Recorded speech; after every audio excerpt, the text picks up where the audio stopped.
Jajaran Sat Narkoba Polres Buleleng terus lakukan pemberantasan narkoba di wilayah Bali Utara. Kali ini polisi bekuk seorang pecandu narkoba di lingkungan Taman Sari Singaraja, sementara polisi menetapkan satu orang pengedar sebagai DPO. Pemberantasan peredaran narkoba terus dilakukan oleh jajaran Sat Narkoba Polres Buleleng. Ini dikarenakan maraknya peredaran narkoba di kalangan masyarakat di Buleleng. Kali ini, seorang warga lingkungan Taman Sari Singaraja dibekuk jajaran Sat Narkoba Polres Buleleng Rabu malam. Tersangka berinisial IWS alias Balon dibekuk di rumahnya setelah kedapatan pesta sabu-sabu. Kapolres Buleleng AKBP Made Sukawijaya mengatakan, modus operandi tersangka dengan membeli kepada pengedar dengan sistem tempel. Setiap paketnya dengan berat 0,58 gram dibeli tersangka dengan harga Rp500.000. Tersangka mendapatkan barang haram ini dari salah seorang pengedar di kota Singaraja. Namun hingga saat ini polisi menetapkan seorang pengedar sebagai daftar pencarian orang.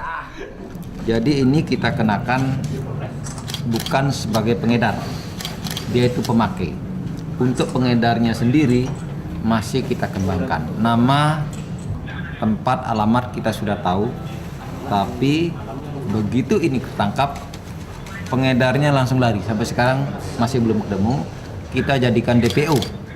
Mudah-mudahan dalam waktu dekat pengedarnya ini bisa kita amankan. Dari tangan pelaku diamankan satu paket sabu-sabu dan sebuah handphone. Untuk mempertanggungjawabkan perbuatannya, tersangka mendekam di sel Polres Buleleng dan terancam hukuman maksimal 12 tahun penjara. Upaya pemberantasan narkoba di kalangan masyarakat, polisi terus menggencarkan razia di tempat hiburan malam di kota Singaraja.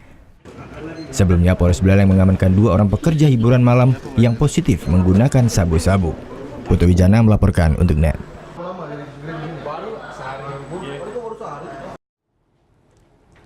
Thank you. Udah selesai nonton beritanya? Jangan pergi dulu dong. Subscribe dulu dan nonton tayangan lainnya di sini. Subscribe, nonton lagi. Subscribe, nonton lagi.